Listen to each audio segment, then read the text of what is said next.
That's what I will submit as evidence. Okay. Recording.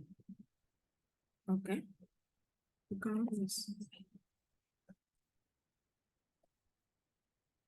Hello, everyone. Yeah, welcome back to the class EDU250, which is biology methods. In our last class, we introduced the lesson by talking about the different methods we have in teaching some concepts, the concepts in biology. Then there are different that was network problem. So last week we talked on the lecture method of teaching biology and discussion methods of teaching biology. Today we are going to look at the experimentation in biology teaching, the advantages and disadvantages in using this particular method to teach concepts in biology. Also, we'll look at the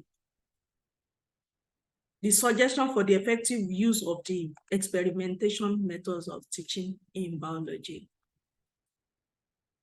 Now, let's look at what do we mean by experimentation in biology teaching?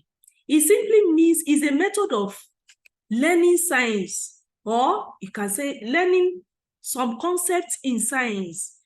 Some concepts, it could be physics, chemistry, or any other science subject. But we are going to talk about using this experimentation to teach some concepts in biology. Then, this is a situation whereby when we teach, you want to teach particular concepts. Let's name like maybe cell, different topics like photosynthesis and all that. It's not every time we need to use lecture method whereby the teacher will come to the class, talk about the topic, the students will start jotting things down or discuss about it like we have in discussion method. In this situation, we are talking about performing experiment itself. That is carrying out the experiment. How do we go about that? Experimentation is just a method of learning science concepts. Not through what the teacher told the students, like I said earlier, but through what's involved in the process of investigation. That means you want to do a practical. You want to investigate why a particular thing is like this.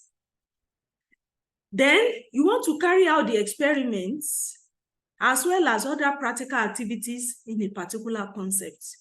Then experimentation involves activity-oriented learning. In this case, the emphasis is mostly on it is actually carried out in the biology laboratory.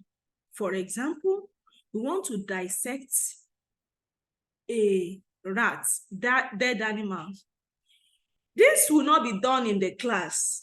You have to go to the laboratory because the laboratory has so many things you can use to do this practical. In the laboratory, we have the instruments which you can use to do all this. You bring out the animals. Maybe when you want to do this particular practical, use this method of teaching, that's carrying out practical.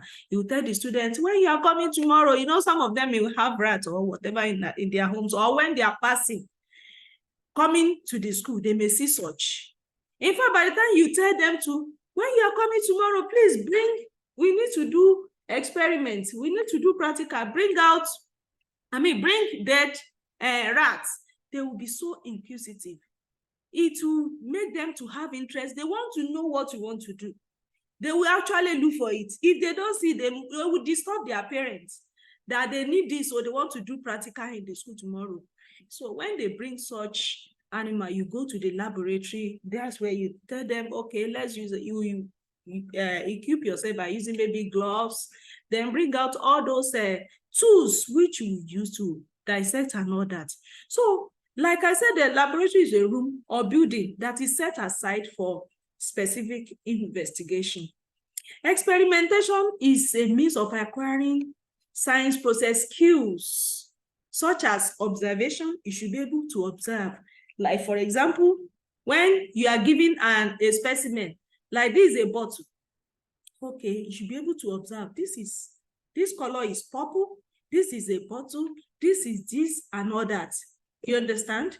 They should have the skills of observation, the skill of measuring, the skill of classifying objects or things that are given to them.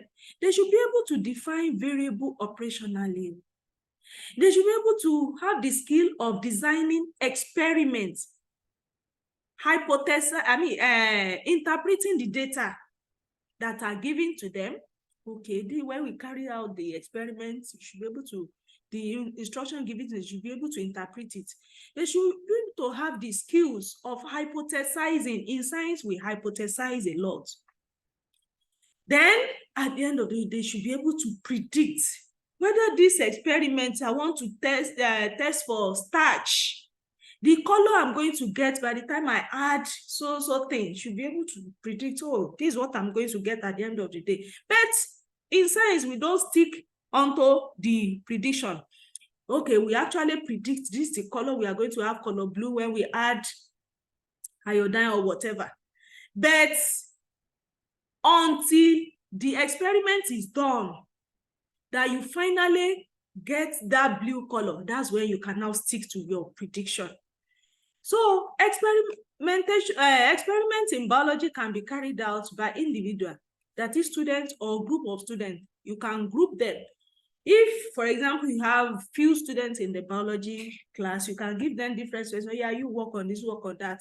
So when they finish their experiments, they will come up with results. They will do their drawing and every other thing and submit to you. But when you see that you have a very large class, this method is also good. You group them. For example, you have 40 students in a classroom and you have just 8 materials they are going to work on, specimens they are going to work on. You can share them 5 in a group. And you see that 40 students will also learn at the same time. Then the leader is used when the equipment and material needed for experimentation cannot go round to individual. That's when you need to group them. Then experimentation is a means by which students acquire meaningful learning of science concepts to the point of achieving transfer and application of knowledge. So it also exposes the acquired attitude and skills of a scientist. This experimentation, that is this method of teaching, has proved to be one of the most effective way of learning.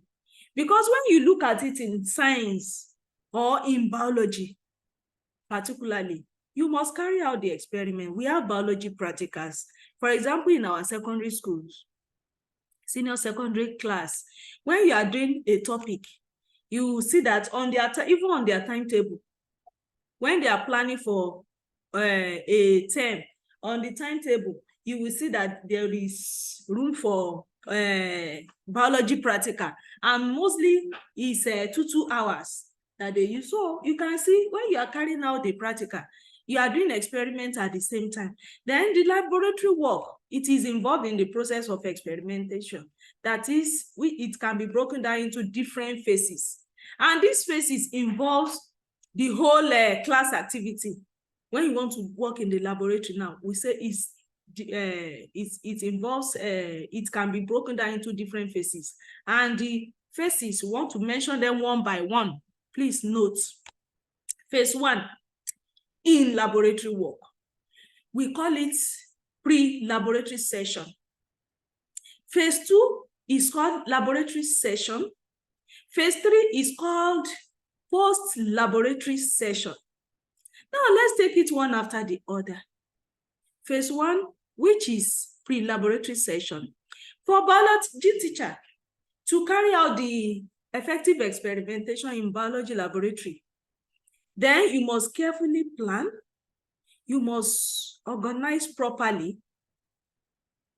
Then to effect this phase one, this biology teacher needs to assemble in advance all the equipment and materials that you are going to use for that practical. Also, the science teacher, you now should ensure that they are also materials you are going to use are in good working condition. Do you get that?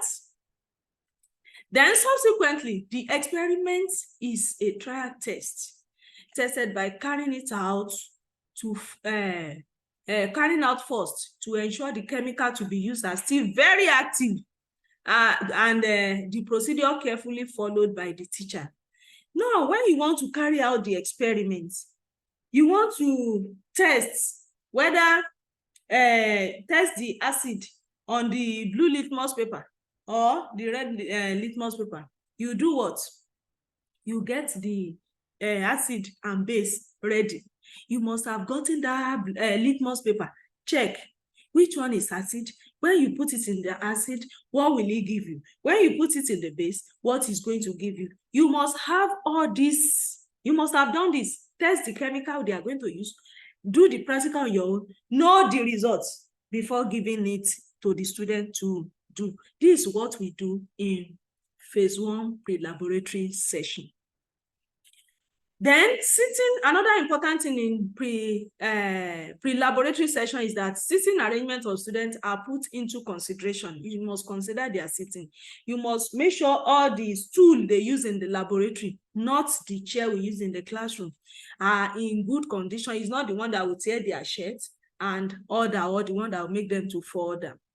So that is that. Then let's go to phase two, which is during the laboratory session now. What do we do? The teacher will first of all interact with the students by telling them what to do. Okay, you are going to use this battery. You put this wire, you see whether, and attach the bulb to it. We want to see if light will come out.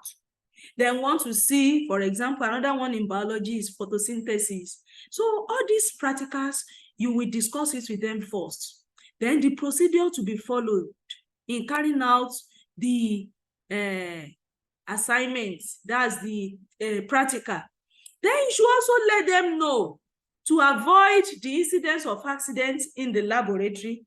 For example, like our Muslim sisters that will use long veils, you should let them know the way they are going to use that will not cause accidents in the laboratory. Then they should always wear their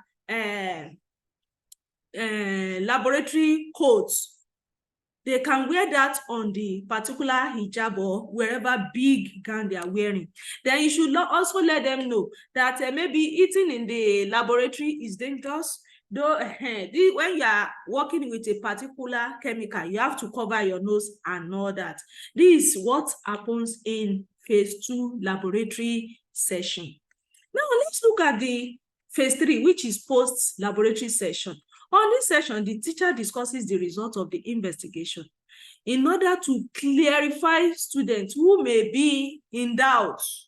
You know you have done it, you know the result already, they are going to get. So you have to discuss this. Then, to clear their doubts, they are not expected to know everything. It's you that will shed light on most of the things they need to do. Then the teacher can also summarize the process as well as the result of the investigation in the form of background summary.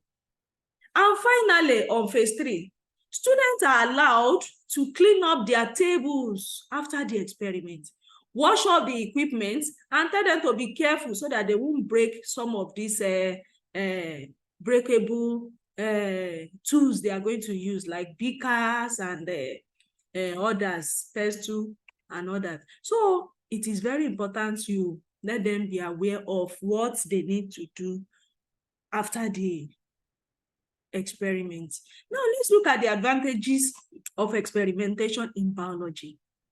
Experimentation enables students to have direct sensory experience of scientific knowledge, that is working with living organisms. For example, if you want to work on the plants, You know, you can ask the student to go, oh yeah, let's move out. Boys goes this way, girls goes this way. Okay, everybody go out, move.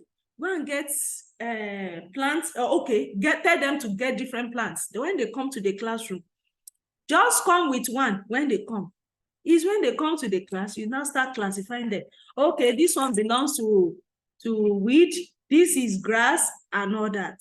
So it enables them to have experience with live living organism. And it also enables the learner, that is the student, not to acquire knowledge, but also appreciates life.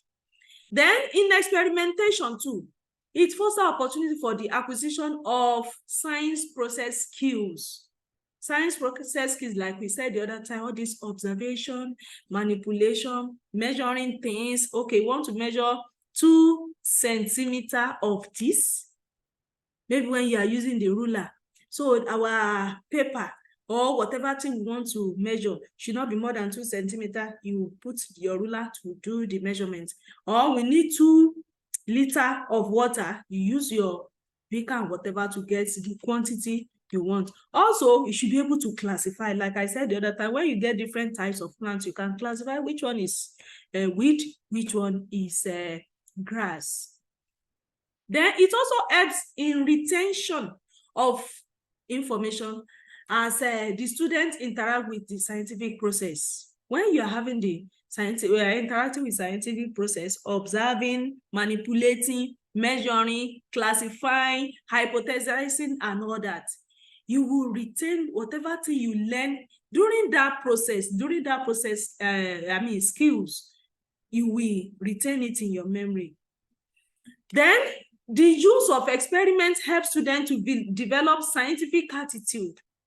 What do you mean by scientific attitude? Like inquiry. They will be they want to know, oh, why is this like this? Why should it be done this way? They will be curious. Then they will be very, very careful, and their objective too. Also, there will be honesty. Oh, this is what we got at the end of the day. It could be, you may call it purple, but when we did this practical, we saw pink color. So then experimentation works. It helps to stimulate and sustain students' interest in science. When you actually, once we mention practical to students, you know, it's not every time they enjoy sitting in the classroom. Teacher is in their front, now teaching what is this, what is that, and that. Oh no, tell them they have practical tomorrow. They will be so excited that at least they will go out of the classroom. They are going to the laboratory. They will see themselves as scientists already, wearing lab coats and all that. Then it will help them to stimulate and sustain the students' interest in science. Then it also aids students in problem solving and arriving at conclusion. It helps them to solve particular problems. When they carry out the experiments, they solve the problem of, okay, why is this plant not growing well? Maybe it's not getting photosynthesis. That is not getting food from the sunlight. Then it also helps to increase students' ability towards critical thinking and acquisition of better understanding of scientific knowledge. Those are the advantages of experimentation. Now let's look at the disadvantages. I've told you whatever has advantages, we have its own disadvantages. Now let's look at the experimentation in biology teaching. Some see it as wasteful in terms of resources to be used in carrying out the investigation. Now let's look at our lecture method of teaching.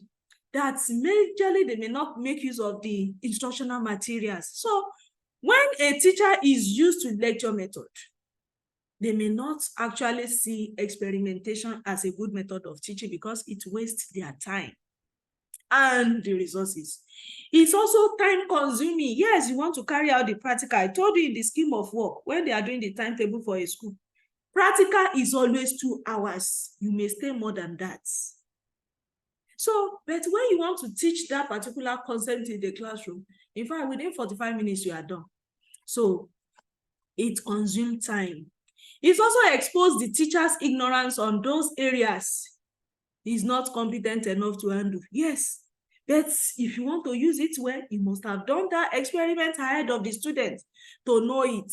So if you don't do that, it will expose your ignorance before the students. Then in experimentation, lack of background knowledge about the activities may make students to dislike the subject. If you don't discuss it with them earlier, they don't know the theory part of it. It may make them not to like whatever you want to do. You must have told them. That's when you use it well. But if you don't, you just tell them to go to the laboratory, go and do this, go and do that, without having background knowledge about it. They may lose interest. Now let's look at, we have seen the advantages and disadvantages. We now want to see how the suggestion for effective use of this experimentation in biology class. Now, experiments should be based on students' background and availability of the materials. You know, sometimes when you want to carry out the experiments, there might not be readily available materials. So you must have solved this problem ahead of the experiment. So if you do that, it's an effective use of experimentation. Then number two is that the teacher should ensure that the time frame for the experimentation will be such that students will be able to achieve results at the end of the day. Time frame, you should be time conscious. It's not only, okay, we know experimentation is good, that you could do this experiment for 10 hours. Are you going to keep the students in the school for 10 hours? There are some they must have done before coming to the class. Especially when you group them, they will have the group leaders and all that. Okay, these are the background work the person must have done before you come for this experiment. So that the 2 hours that is assigned to the practical is what you will use to do it. Then another thing is the language of instruction for any investigation should be very clear within the child's chronological age. For example, you are dealing with, okay, maybe in the junior class where they do basic science. You are now using all these big grammar to teach the little concepts, the little things they need to know in basic science. You are now calling all these big botanical names. Do you think they will follow you? The lesson will be so dull. They will just be looking at you. Oh, when you are done with your talking, you can go. So they will not follow. So we should discourage the use of a language that is too big for them, that is not very clear. So then the teacher should make sure that equipment for students are in good working condition. Then, and they should have enough available materials for all the students. For example, if you have 100 students that you want to teach, they want to titrate, or you want to see what test for starch in the food, and you have you want to make use of bread, and you just have maybe like a loaf of bread. You know, bread is very expensive now. You should know how to cut it into how many groups we are having. Okay, all of them will be observing. So cut it into like you have 100 pupils now, and you have the materials they are going to use. You know, you use the chemicals and all that.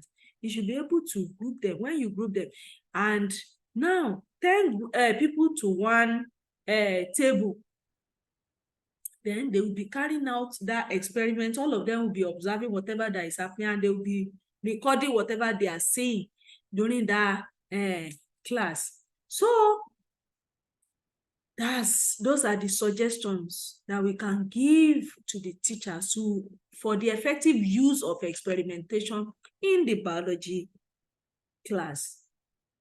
Now, before we go, we can also look at the demonstration method of teaching in biology. We still have like 30 minutes more.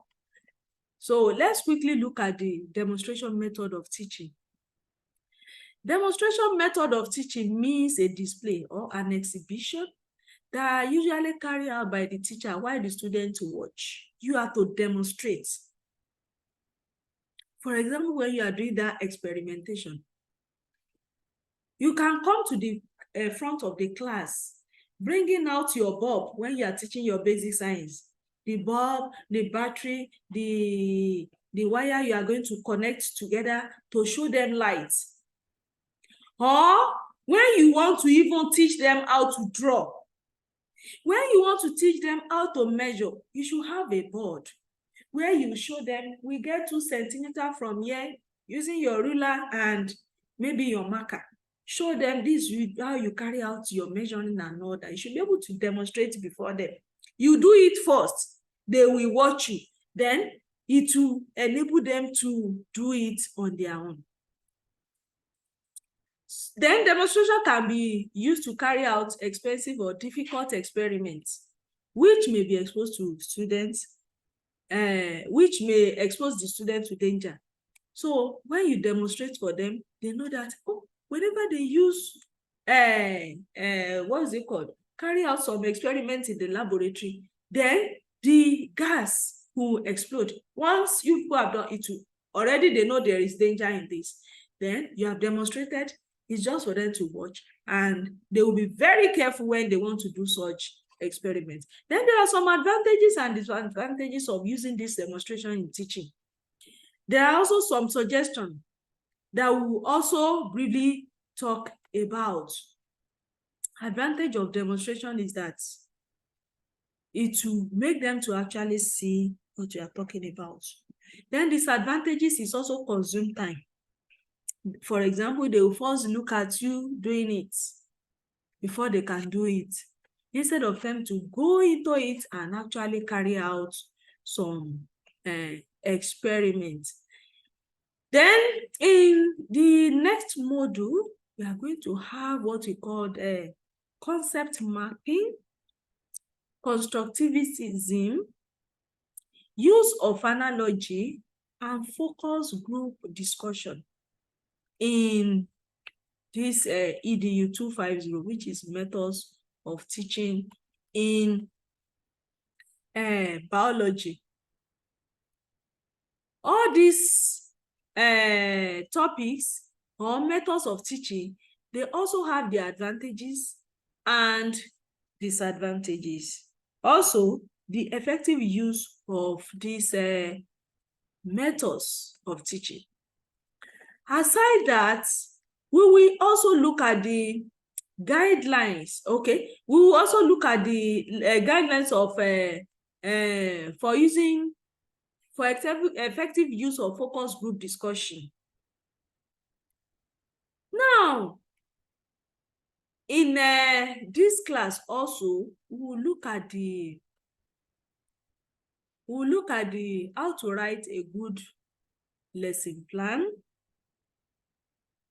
Because most of you go to the field, you want to do teaching practice, they ask you to write lesson plan, you'll be writing things out of what we have. So that's why this EDU250 is a very important course for you to attend.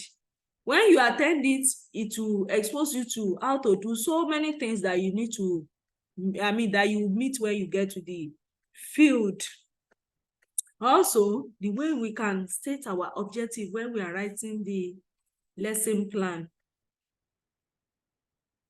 Then, another thing that is very important in this course we are going to learn is the textbooks that we use in teaching. That is how to select them and make good use of them. Then,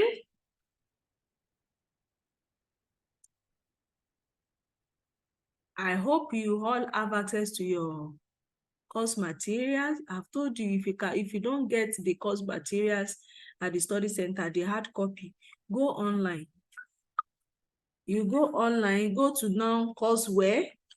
There, you are going to see different course materials. Then type whatever you need. EDU250, you see it, to bring it out there, you download it. When you download it, before you come to the class, all these things I've listed for you that we are going to learn in this this lesson, you can read ahead before coming to the class. I think all of you are in presence now, would have like shared ourselves into different groups. All these topics we need to talk on, you have the group leader will come up and talk about them. So the talking will not be only for the facilitator.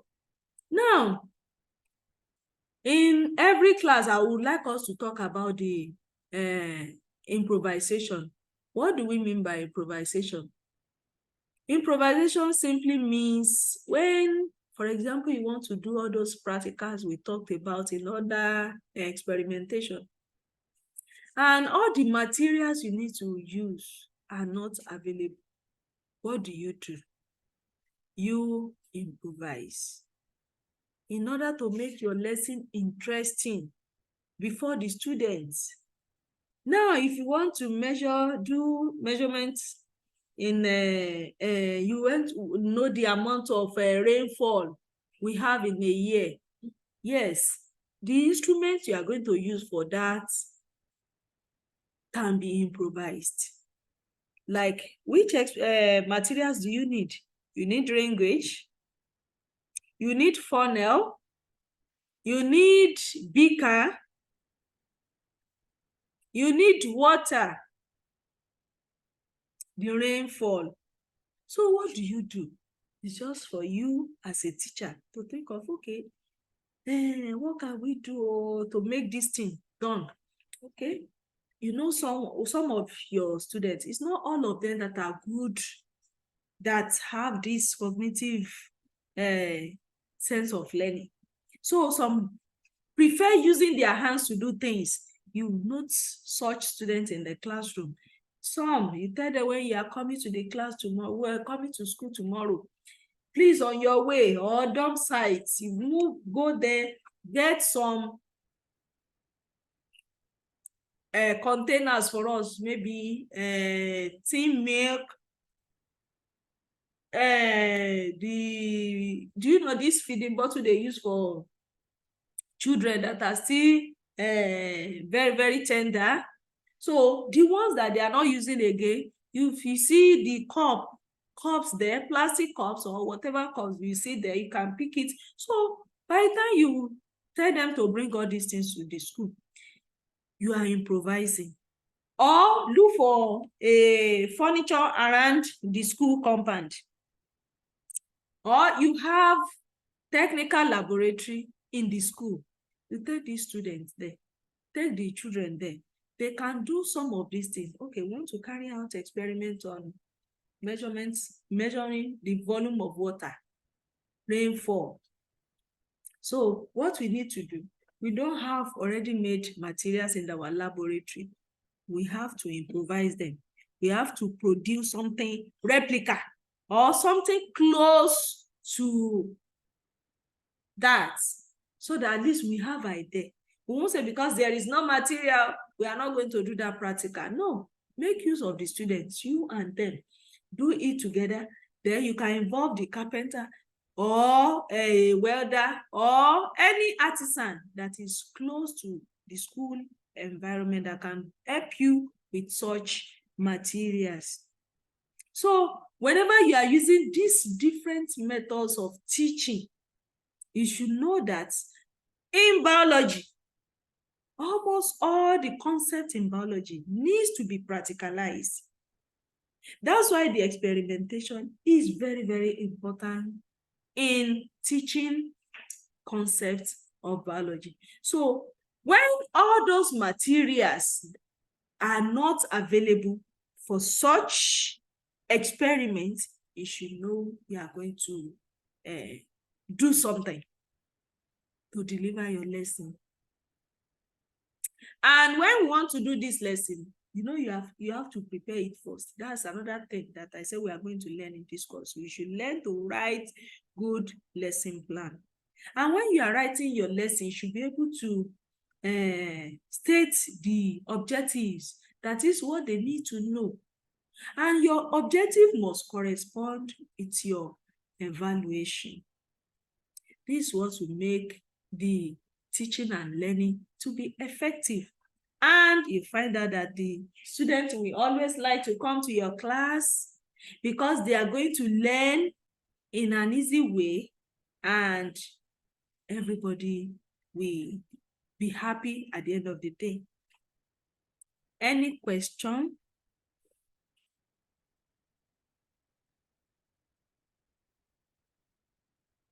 Any question?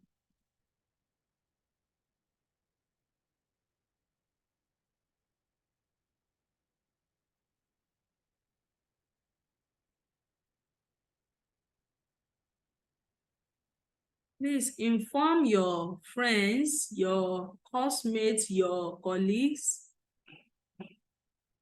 that online facilitation on EDU250 has started. And every video done will be attached to our the portal. So always visit eLearn portal to watch the video if you miss any one of these. Since there is no question, we are going to bring the lesson to an end for today. Once again, my name is Olawale Mutiati, a lecturer at Science Education Department, National Open University of Nigeria. Bye for now. Bye.